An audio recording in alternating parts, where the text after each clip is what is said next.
Bismillahirrahmanirrahim. Assalamualaikum warahmatullahi wabarakatuh. Sebelum kita mulai perkuliahan pada hari ini, kita berdoa terlebih dahulu. Berdoa dipersilakan. Berdoa selesai. Hari ini kita akan meneruskan mengenai sediaan steril untuk mata atau ophthalmic preparation. Minggu lalu kita sudah belajar mengenai anatomi, kemudian peralatan, teknik produksi, dan lain sebagainya kaitannya dengan sediaan mata. Hari ini kita akan membahas dua sediaan, yaitu tetes mata dan salep mata.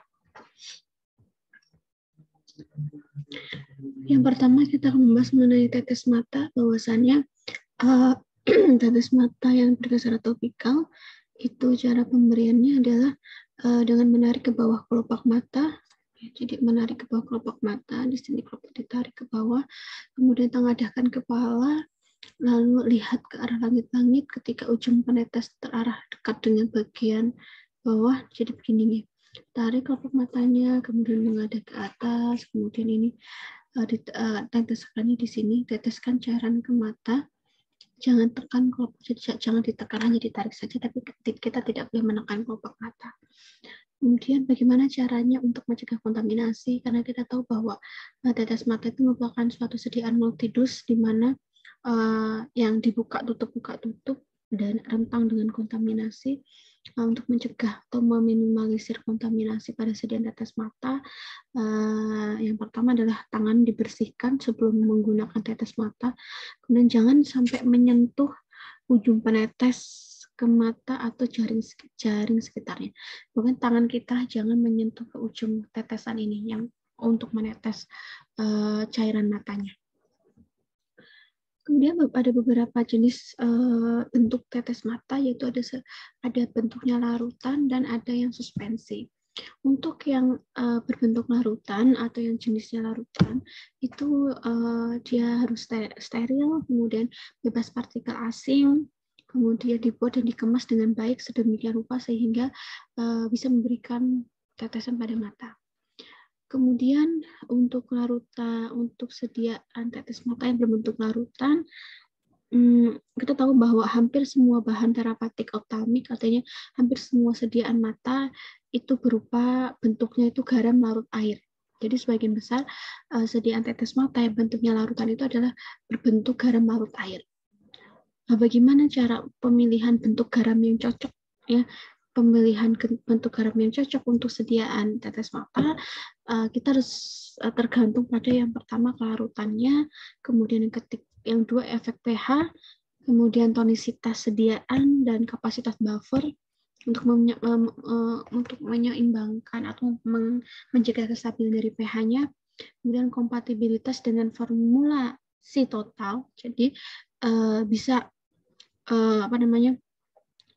bisa berinteraksi, bisa bercampur dengan bahan yang lainnya. Kemudian intensitas sensasi pedih yang mungkin timbul.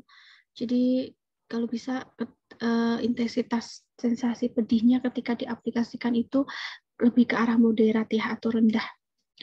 Tosisitas tergantung pada tosisitas okulernya. Kemudian bentuk senyawa garam yang paling umum digunakan untuk tetes mata itu ada hidroklorida, ya, kemudian ada sulfat, nitrat, dan ada fosfat. Kemudian yang lainnya,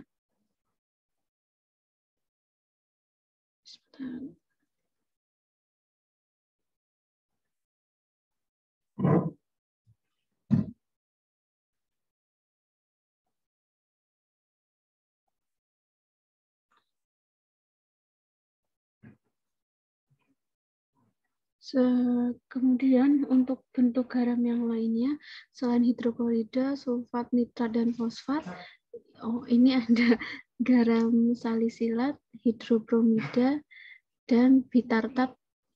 Ini juga bisa digunakan sebagai garam.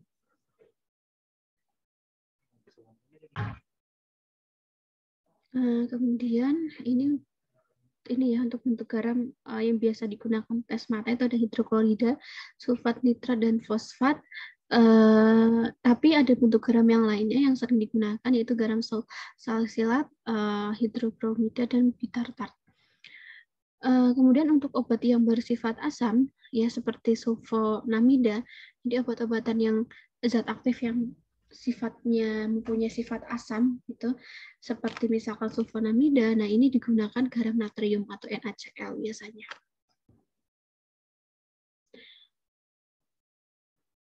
Kemudian di sini efek bentuk garam pada sediaan, misalkan ini ada bentuk garamnya yaitu epinefrin hidroklorida. Ya, epinefrin hidroklorida ini akan ini kan tadi pemilihan garam itu salah satunya tergantung dari menimbulkan intensitas penimbulan kepedihan pada mata. Nah, kalau yang epinefrin hidroklorida ini dia dapat menimbulkan kepedihan mata tapi dalam tahapan rendah sampai dengan sedang, mild to moderate. Jadi moderat. Jadi bisa menurunkan intensitas pemberian kepedihannya itu dari rendah sampai sedang. Kemudian rank pH-nya adalah 2,5 sampai 4,5. Kapasitas buffernya adalah medium. Kemudian yang kedua adalah bentuk garamnya epinefrin bitartat. Ini bitartat ya. Tadi kan hidroklorida, bitartat, borat itu kan garam yang bisa digunakan untuk sediaan mata. Yang kedua adalah epinefrin bitartat. Dia bisa menimbulkan kepedihan dari intensitas sedang sampai dengan tinggi. Dengan pH-nya 3,4, kapasitas buffernya tinggi. Kemudian epinefrin borat ya, ini bisa menimbulkan, kadang-kadang bisa menimbulkan kepedihan yang rendah dengan pH range-nya atau rank pH-nya adalah 5,5 sampai 7,5, buffer kapasitasnya atau kapasitas buffernya rendah. Bentuk garam bitartat ini adalah biasanya 1:1 dengan garam dan merupakan kelompok yang tidak bebas karboksilatnya. Jadi kemudian dia dapat menyebabkan kepedihan. Kemudian borat, ya, larutan borat dengan kapasitas buffernya lebih rendah, ya. Kemudian dia ini kan borat itu, larutan borat itu kapasitas buffernya lebih rendah, kemudian dekat dengan pH fisiologik gitu kan. Kemudian lebih baik dapat ditoleransi pada pasien. Tapi si borat ini dia memiliki stabilitas yang lebih rendah dibandingkan dua garam yang lainnya. Ya, walaupun memang si borat ini, larutan borat ini dia memiliki kapasitas buffer yang rendah, kemudian memiliki pH larutannya itu mendekati pH fisiologik ya. Kemudian dia bisa ditoleransi pada pasien, namun ternyata untuk kestabilannya dia lebih rendah daripada garam bitartat dan garam hidroklorida. Kemudian bentuk garam yang ketiga adalah garam hidroklorida. Dia biasanya kombinasi garam hidroklorida itu mempunyai kestabilan lebih baik daripada garam borat, ya, dan toleransi ke pasiennya bisa diterima. Jadi memang paling baik itu memang menggunakan kombinasi garam hidroklorida karena dia mempunyai stabilitas lebih baik daripada si borat ini dan dapat lebih diterima ke pasien. Kemudian kelemahan larutan untuk mata, apa saja kelemahan bentuk larutan untuk sediaan topikal tetes mata? Yang pertama adalah singkat waktu larutan tinggalnya tuh singkat di permukaan mata. Karena apa? Kenapa waktu tinggalnya bisa singkat? Karena retensi larutan pada mata itu dipengaruhi oleh viskositas, kemudian konsentrasi ion hidrogen, dan volume yang diteteskan. Yang kedua, kelemahan larutan mata adalah rendahnya bioavailabilitas. Jadi di sini sebagian besar, yaitu sekitar 75%, itu bisa hilang melalui mekanisme drainase nasolakrimal. Jadi bioavailabilitas dari larutan tetes mata yang berbentuk larutan itu rendah ya, karena sekitar 75% itu bisa hilang melewati atau melalui drainase nasolacrimal. Yang ketiga adalah ketidakstabilan obat yang terlarut, kemudian terakhir adalah keharusan penggunaan preservatif atau zat pengawet. Yang kedua adalah bentuk tetes mata yang berbentuk suspensi. Nah, kapan kita memilih atau mendesain tetes mata berbentuk suspensi ini? Ketika bahan aktif dari sediaan kita itu tidak dapat diformulasikan dalam bentuk larutan atau zat aktifnya lebih cenderung bersifat tidak larut. Nah, sehingga dapat diformulasikan sebagai sediaan suspensi. Sediaan suspensi ini biasanya digunakan untuk meningkatkan stabilitas, kemudian bioavailabilitas dan efikasi dari tetes mata.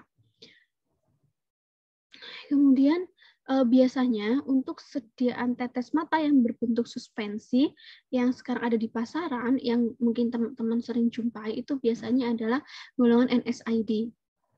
Ya, NSAID. Golongan antiinflamasi ya, NSAID, non-drug sense. Contohnya adalah prednisolon asetat, kemudian dexamethasone, fluorometolon, dan rimexolon. Inilah contoh-contoh tetes mata yang dibuat dalam bentuk suspensi. Kemudian garam yang larut dalam air seperti prednisolon fosfat dan dexamethasone fosfat ini dapat diformulasikan dalam bentuk suspensi. Meskipun mereka mempunyai efek atau mempunyai potensi steroid yang lebih rendah dan absorpsinya juga lebih rendah. Ya, meskipun ini bentuk garam dari prednisolon fosfat dan dexamethasone fosfat itu bisa dibuat dalam sediaan suspensi, akan tetapi ketika dibuat dalam sediaan suspensi, mereka itu potensi steroidnya lebih rendah dan absorpsinya juga lebih rendah. Kemudian dalam sediaan suspensi optalmik ini seharusnya penggunaan obatnya itu dalam bentuk mikrofile. Jadi dalam bentuk partikelnya ketika ingin membuat sediaan tetes mata dalam bentuk suspensi, itu ukuran partikelnya itu rata-rata diameternya adalah 10 mikrometer atau di bawah 10 mikrometer. Ya, jadi dipastikan bahwa ukuran partikel ketika akan membentuk sediaan suspensi tetes mata itu adalah 10 mikrometer atau di bawahnya mikrometer. Ya, jadi bentuknya adalah mikrofile. Kemudian di beberapa kasus bahwa sediaan suspensi tetes mata ini dapat memberikan keuntungan. Ya, keuntungannya adalah dapat digunakan untuk ingredient atau zat aktif yang sulit larut dalam air. Nah, ini bisa dikembangkan untuk bahan aktif atau ingredient yang dia aktif ingredient adalah bahan aktifnya yang dia sulit larut dalam air, ya ini bisa dikembangkan dalam bentuk sediaan suspensi tetes mata. Karena apa? Karena si suspensi ini dapat meningkatkan kompatibilitas dengan ingredient tambahan yang dibutuhkan. Kemudian dia dapat meningkatkan toleransi okuler, ya seperti contohnya adalah beta blocker betaxolol HCl. Kemudian dia bisa seperti larutan optalmik. Nah, kalau misalkan si beta blocker betaxolol HCl itu dibuat sediaan tetes mata yang berbentuk larutan, itu akan menyebabkan ketidaknyamanan dan bisa menimbulkan rasa terbakar pada mata. Kemudian sehingga si beta blocker betaxolon ini dikembangkan dalam bentuk suspensi, namanya adalah berasolol. Tujuannya untuk apa? Untuk meningkatkan bioavailabilitas okuler dan untuk meningkatkan toleransi pada okuler. Kemudian yang ketiga, yang ketiga adalah bentuk sediaan tetes mata yang berbentuk serbuk yang direkonstitusi. Obat-obatan itu mempunyai stabilitas yang terbatas pada bentuk cair, ya, sehingga dibuat atau karena bagian besar obat-obatan dia mempunyai stabilitas yang rendah dalam bentuk cairan, sehingga dia dibuat dalam bentuk bubuk atau powder yang steril, ya. Nah, nanti untuk direkonstitusi oleh farmasi dan setelah direkonstitusi akan diberikan ke pasien. Nah, contoh obat tetes mata yang dibuat powder atau serbuk untuk rekonstitusi adalah alfa-simotripsin dan asetilkolin. Serbuk steril itu biasanya dibuat atau dicampurkan dengan dikemas pada lipophilic glass vial. Ya. Kemudian mannitol ini biasanya digunakan untuk agen bulking dan digunakan untuk tujuan lipofilisasi. Ya, kemudian mannitol ini digunakan untuk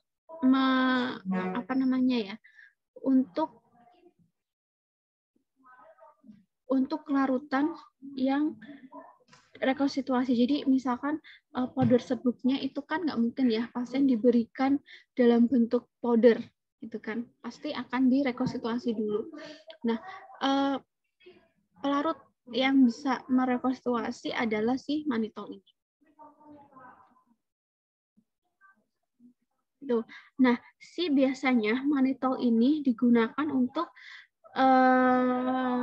potasium asetat, untuk merekonstitusi potasium asetat supaya dapat mendapatkan produk yang lebih stabil dan bisa mengurangi kelembaban.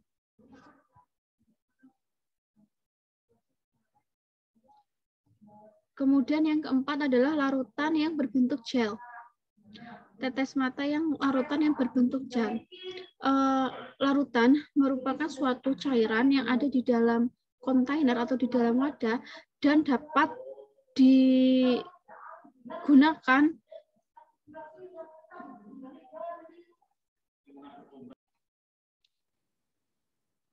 biasanya larutan yang berbentuk cairan itu dapat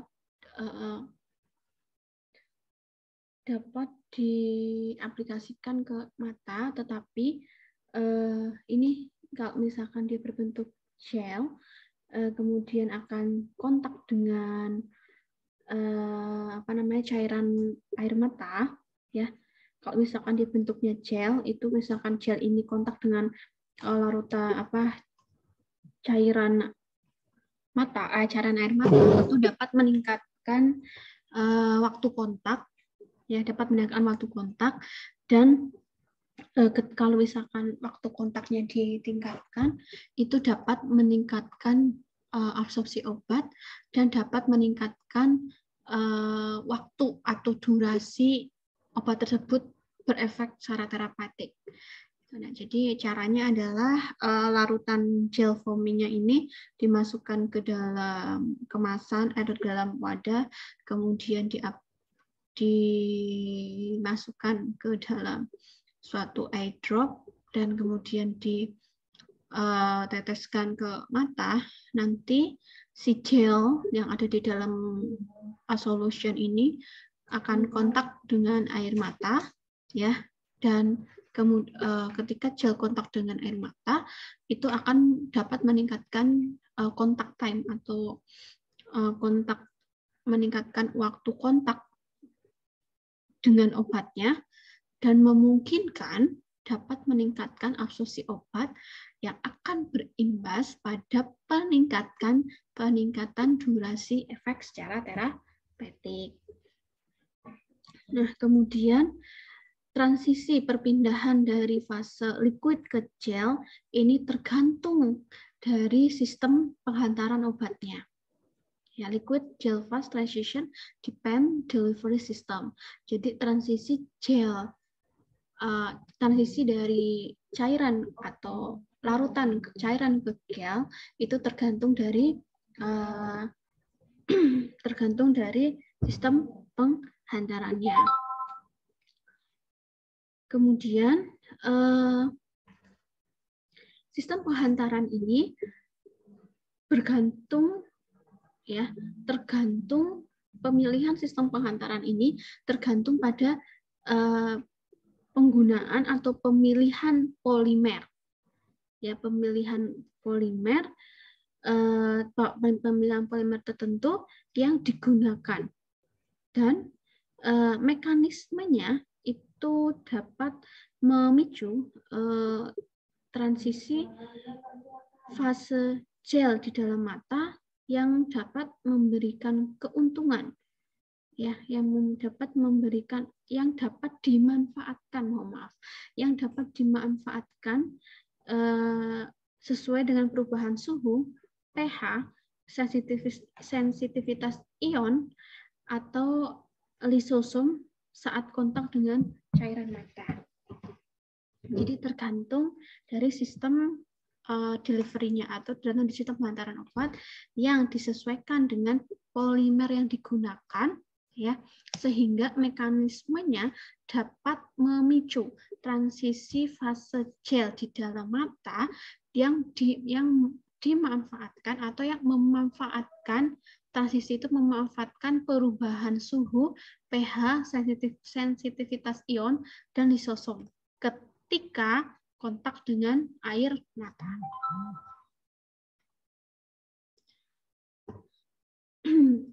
Mekanisme larutan gel itu adalah in situ. Jadi tergantung dari perubahan temperatur, ion, pH, dan protein lisosom di dalam cairan atau di dalam cairan air mata.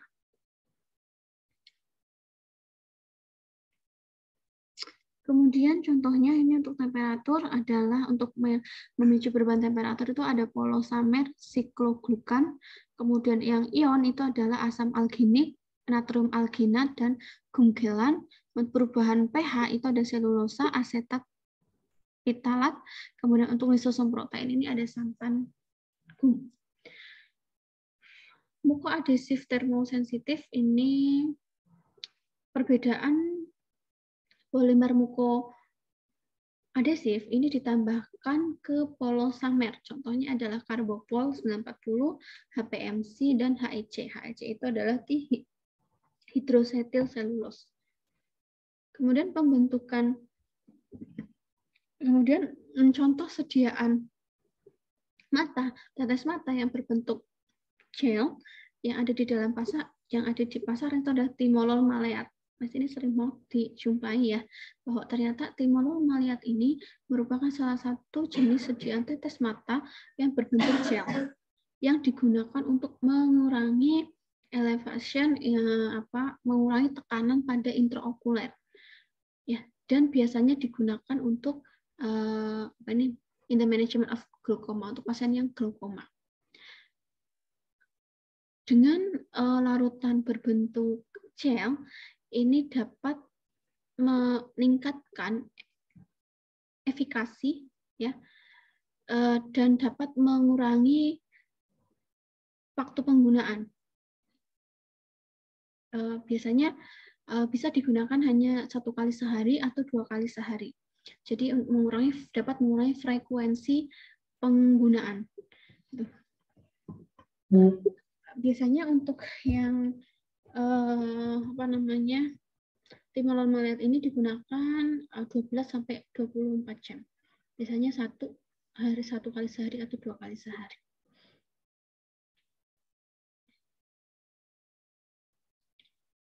Aduh, maaf ini screen-nya hilang. Kemudian apa saja inactive ingredient di dalam sediaan topikal?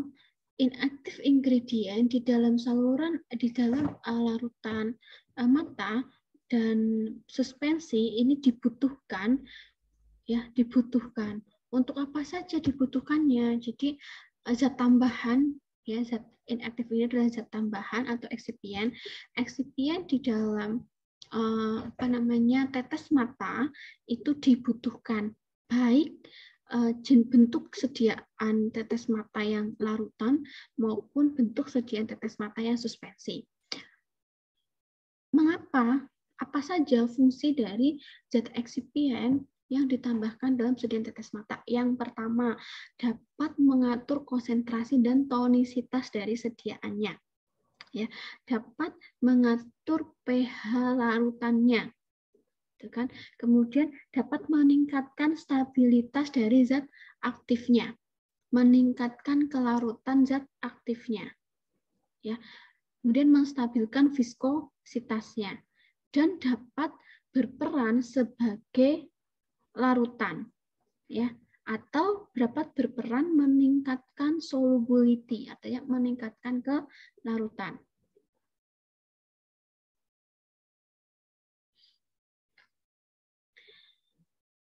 Yang pertama adalah sebagai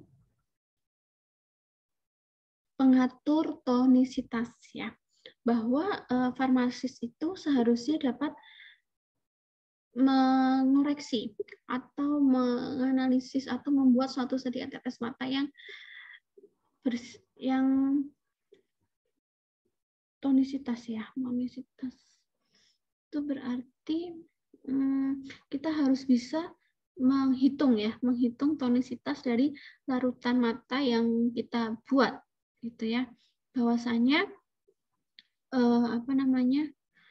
larutan mata yang kita buat itu harus sama dengan pH dalam mata.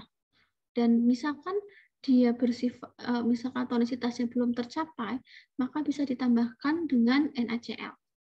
Ya. Kemudian NaCl 5-2% itu ekuivalen, ya. Ini merupakan konsentrasi yang tidak dapat memberikan respon sakit atau perih pada mata. Dan rank 0,7-1,5% itu bisa diterima oleh setiap orang. Kenapa? Jadi rank NaCl, konsentrasi NaCl yang bisa digunakan untuk menstabilkan tonisitas atau menjaga tonisitas di sediaan mata yaitu 5-2%, karena konsentrasi 5-2% ini merupakan konsentrasi NaCl yang tidak dapat memberikan respon atau rasa sakit atau perih. Dan rank atau kisaran konsentrasi 0,7-1,5% ini merupakan konsentrasi yang bisa diterima oleh setiap orang. Sediaan mata itu harus toleran dengan larutan yang hipertonik. Ya, jadi larutan yang hipertonik itu lebih better daripada yang hipotonik. Nah, ketika larutan kita belum mencapai tonisitas, gitu, ya, belum mencapai angka tonisitas yang diinginkan, maka beberapa bahan atau senyawa zat tambahan dapat ditambahkan ke dalam larutan kita. Apa saja yang dapat ditambahkan untuk menjaga tonisitas dari sediaan kita, yaitu bisa ditambahkan dengan NaCl, KCl, kemudian garam buffer, dextrose, glycerin, propylen glikol, dan manitol. Inilah bahan-bahan yang dapat ditambahkan ketika larutan kita itu hipertonik maupun hipotonik. Nah, kaitannya dengan isotonis. Larutan di lakrimal merupakan itu adalah harus isotonis dengan pembuluh darah. Itu ini ekuivalen atau setara dengan larutan NaCl 0,5%. Idealnya larutan oftalmik itu seharusnya dapat memberikan larutan oftalmik yang kita buat itu harus isotonis. Akan tetapi toleransi mata kita, ya, itu dapat menoleransi isotonis dari suatu sediaan itu dari 0,6% sampai 2% NaCl. Beberapa larutan mata itu bersifat hipertonis dan untuk meningkatkan atau untuk merubah absorpsi dari sediaan dan dapat diterima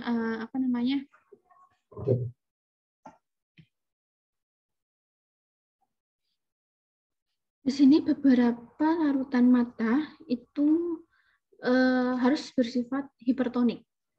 Untuk apa? Kenapa harus bersifat hipertonik? Supaya dengan tujuan untuk dapat meningkatkan penyerapan ya atau meningkatkan absorpsi dan dapat memberikan konsentrasi bahan aktif yang cukup kuat ya untuk memberikan efek terapeutik yang lebih efektif. Jadi sediaan mata beberapa dibuat hipertonik ya supaya dengan tujuan untuk meningkatkan absorpsi dan memberikan konsentrasi bahan aktif yang cukup kuat untuk memberikan efek terapeutik yang lebih efektif. Kemudian pengaturan pH atau buffer ya. Pengaturan pH itu sangat penting ya, sangat penting. Kenapa dia sangat penting dalam pembuatan sediaan mata? Karena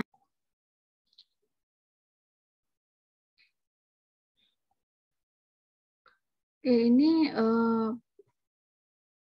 pH itu pengaturan pH sangat penting dalam pembuatan sediaan mata karena yang pertama bahwa pH yang stabil atau pH yang sesuai itu dapat membuat formula sediaan mata kita lebih stabil. Kemudian pH yang sesuai yaitu menyebabkan kenyamanan, kemudian keamanan dan aktivitas pada produknya. Ya setidaknya ketika mata kita ditetesin dengan produk kita yang pH-nya sudah diatur itu tidak menghindari iritasi pada mata. Kemudian pengaturan pH ini juga dapat meningkatkan kelarutan obat di dalam air atau zat pembawa air. Kemudian dapat meningkatkan bioavailabilitas obatnya. Terus dapat memaksimalkan efikasi atau kebermanfaat dari zat pengawet pada sediaan mata. Jadi ini adalah adalah pentingnya kenapa pH sediaan harus kita jaga.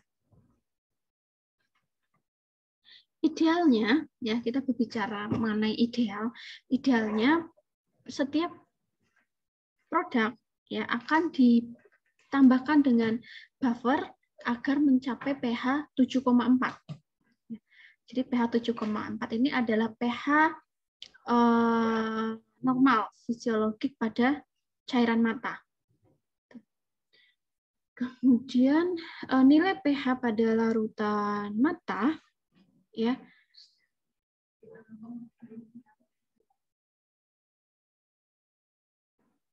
Kemudian nilai pH larutan mata itu disesuaikan dalam kisaran ya.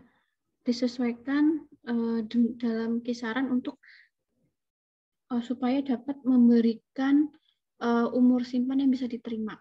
Jadi pH pada sediaan larutan mata itu harus diatur sedemikian rupa sehingga dapat meningkatkan umur simpan. Nah, bila diperlukan larutan penyangga ya itu ditambahkan untuk menjaga stabilitas ya. Untuk menjaga kestabilitas waktu simpan dalam jangka setidaknya 2 tahun. Ya, jadi pH itu diatur gitu nggih, pH itu diatur sedemikian rupa sehingga dapat meningkatkan umur simpan dari sediaannya. Nah, bila diperlukan ditambahkan dengan buffer ya supaya waktu simpan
saya ulangi lagi bahwa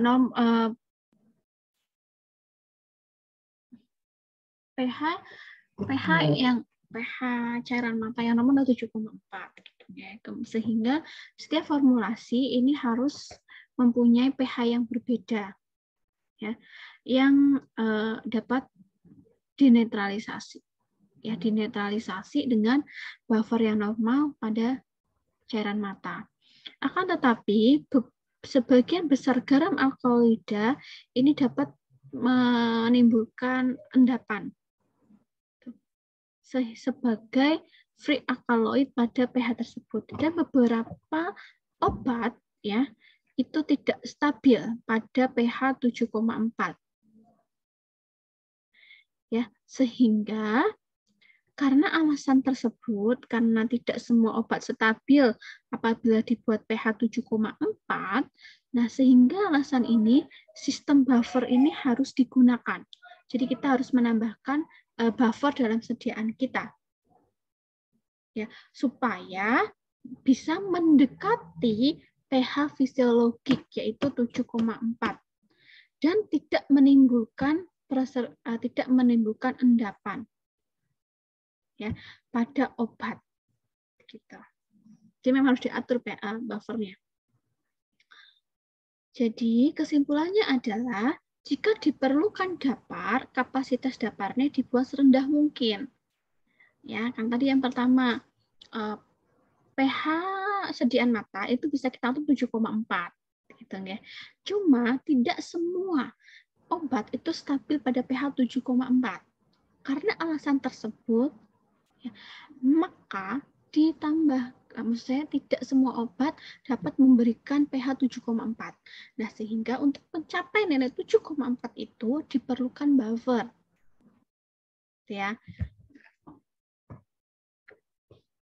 Jika diperlukan dapar, kapasitas daparnya dibuat serendah mungkin. Kenapa dibuat serendah mungkin? Yang pertama, untuk memudahkan air mata mengembalikan pH mata kembali ke rentang fisiologis. Jadi kenapa buffer kapasitas dapar itu dibuat serendah mungkin pada sediaan mata? Karena yang pertama, supaya untuk memudahkan air mata mengembalikan pH mata kembali ke rentang fisiologis. Dan yang kedua adalah untuk mencegah efek bahan pendapar terhadap tonisitas. Contoh buffer yang digunakan misalkan arsam borak. Nah, pH-nya itu mendekati 5. Kan misalkan fosfat isotonik, pH-nya dari 5,9 sampai 8. Jadi memang dibuat kapasitasnya serendah mungkin. Yang ketiga adalah stabilizer dan antioksidan. Stabilizer merupakan bahan tambahan yang ditambahkan di dalam suatu formula untuk menurunkan dekomposisi dari bahan aktifnya. Nah, antioksidan ini merupakan stabilizer yang ditambahkan ke dalam beberapa larutan mata. Itu khususnya larutan mata yang mengandung epinefrin atau obat yang mudah teroksidasi lainnya. Paham di sini ya? Oke, jadi stabilizer atau stabilizer sebagai zat tambahan itu dibutuhkan untuk mengurangi kecepatan dekomposisi zat aktifnya. Nah, kemudian kalau antioksidan ini prinsipalnya adalah dia digunakan untuk menjaga kestabilan dari larutan pH. Ya. Utamanya untuk obat-obatan atau untuk sediaan tetes mata yang mengandung epinefrin dan obat yang mudah teroksidasi. Contohnya apa? Contohnya adalah sodium bisulfit atau metabisulfit itu digunakan dalam konsentrasi 0,3% pada epinefrin hidroklorida dan pada larutan bitartat. Jadi contohnya adalah ini adalah sodium bisulfat dan metabisulfit sebagai antioksidan yang perlu ditambah dengan konsentrasi 0,3% ditambahkan pada tetes mata yang mengandung epinefrin hidroklorida dan bitartat. Beberapa antioksidan ini telah dikembangkan. Ya, contohnya adalah asam askorbat, asetilsistein, dan sodium thiosulfat. Nah, contoh-contoh dari antioksidan. antiosiden yang dapat ditambahkan pada sediaan tetes mata. Kemudian yang kedua adalah surfaktan. Ya, kita tahu bahwa surfaktan itu ada 3 jenis, yaitu anionik, kationik, dan non-anionik. Ini adalah urutan surfaktan yang dari tingkat toksisitasnya. Yang pertama adalah anionik, toksisitasnya lebih rendah, kationik di atasnya anionik, dan yang paling toksik adalah non-ionik. Beberapa surfaktan non-ionik ini digunakan pada konsentrasi yang rendah. Jadi kan kita tahu bahwa non-ionik itu tingkat toksisitasnya lebih tinggi daripada anionik dan kationik. Akan tetapi surfaktan anionik ini juga bisa digunakan di dalam sediaan tetes mata steril, tapi digunakan pada konsentrasi yang sangat rendah. Jadi beberapa surfaktan non-ionik itu digunakan pada konsentrasi yang sangat rendah. Tujuannya adalah untuk membantu mendispersikan steroid di dalam suspensi dan untuk mencapai atau meningkatkan kejernihan larutan.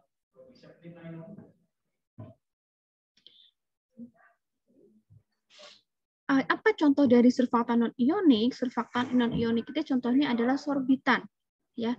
Kemudian asam oleik, sorbitan, ester, ester, asam oleik. Ini contohnya adalah polysorbate atau twin 20 atau twin 80. Ini adalah contoh surfaktan yang non-ionik. Yang kelima adalah pada sediaan larutan mata itu diperlukan agen untuk meningkatkan viskositas.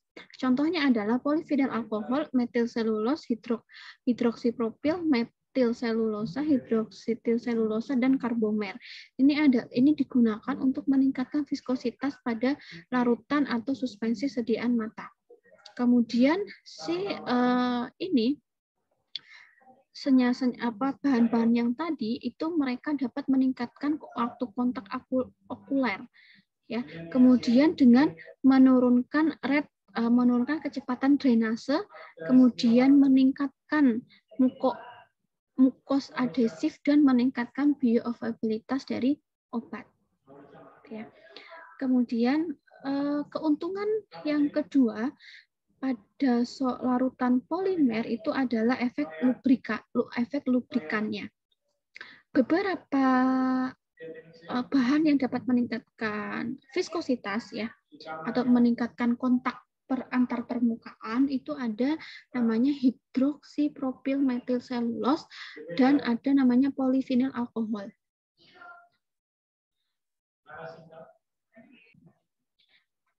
Akan tetapi beberapa bahan tadi itu mempunyai kerugian. Di antaranya adalah yang pertama dapat menghasilkan penglihatan yang kabur. Penglihatan yang kabur ketika membentuk lapisan yang kering pada kelopak mata. Ini dapat menimbulkan efek yang kabur, ya. Ketika membentuk permukaan yang kering pada kelopak mata. Kemudian dapat menyebabkan penyaringan yang sulit.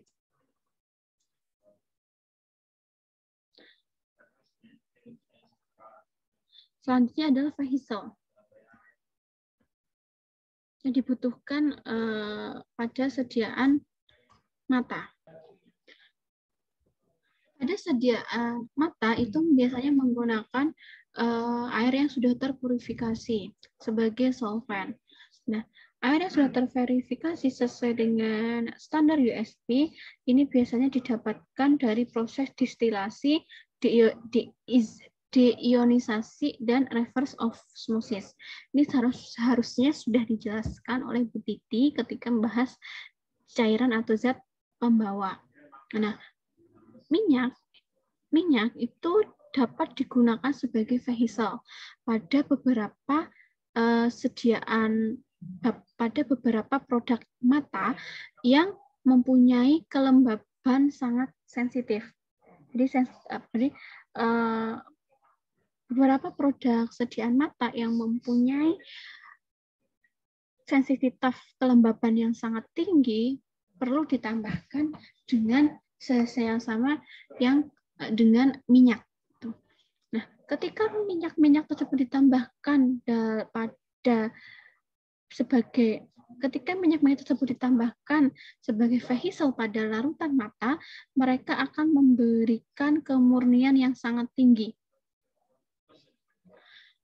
Contoh minyak yang dapat digunakan sebagai vehicle adalah minyak-minyak sayur, seperti olive oil, castor oil, sama sesame oil. Ini biasanya digunakan untuk percampuran si minyak, si sediaan yang mempunyai kelembapan yang sangat tinggi.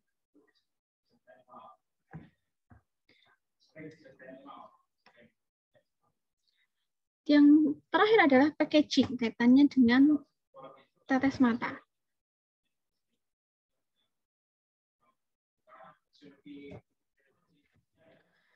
Terkait dengan pengemasan tetes mata, ya, bahwa obat tetes mata ini hampir semuanya itu dikemas menggunakan botol penetes plastik.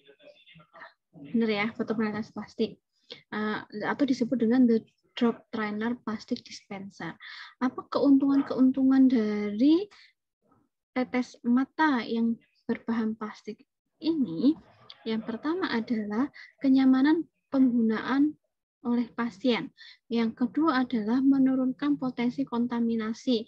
Kemudian bobotnya lebih rendah.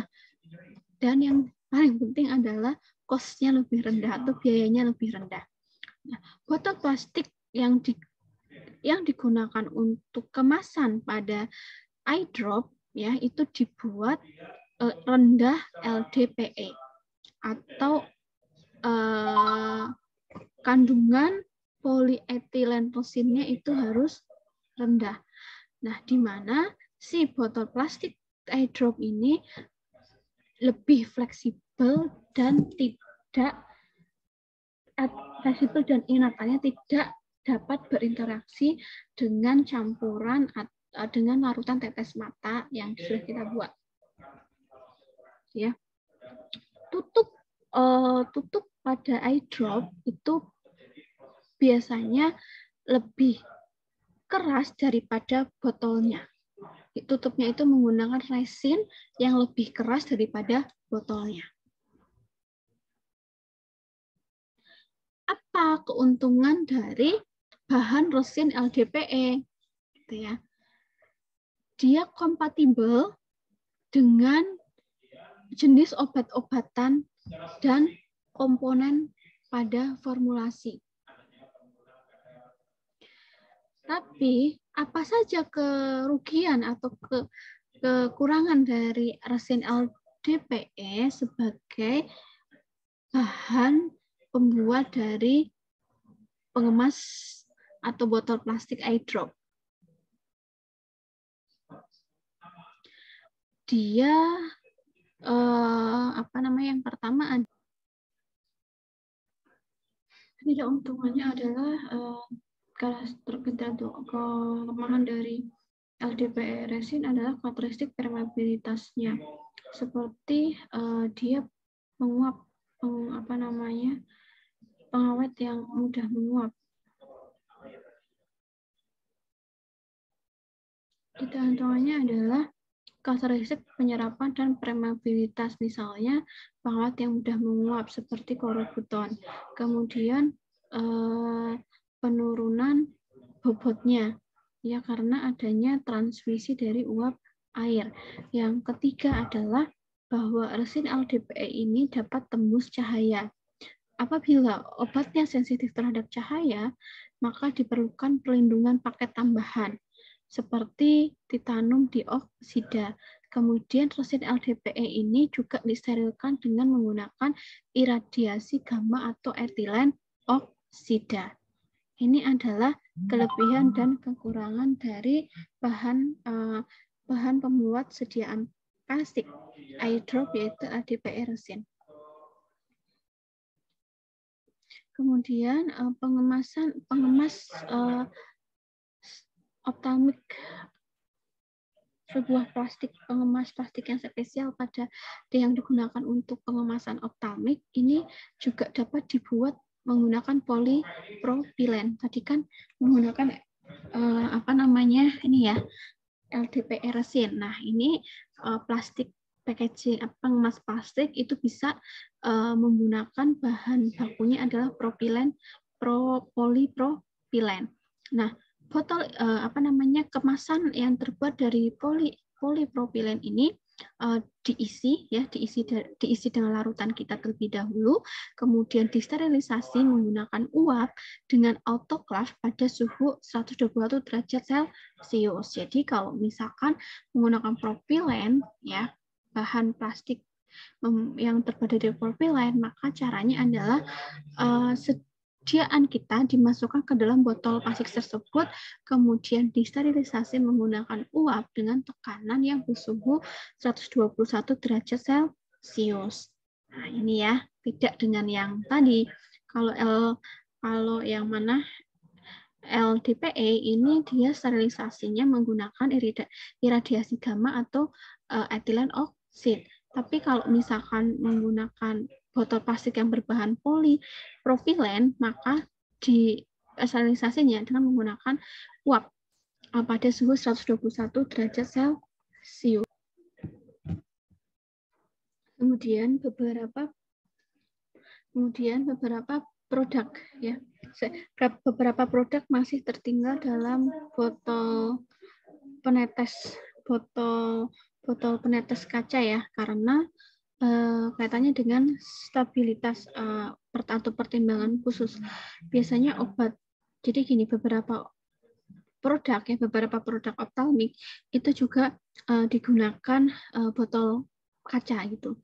Karena ada beberapa pertimbangan, seperti misalkan obat-obatan yang sensitif terhadap oksigen atau komponen-komponen yang mengandung yang mampu berpermeabilitas ya gitu.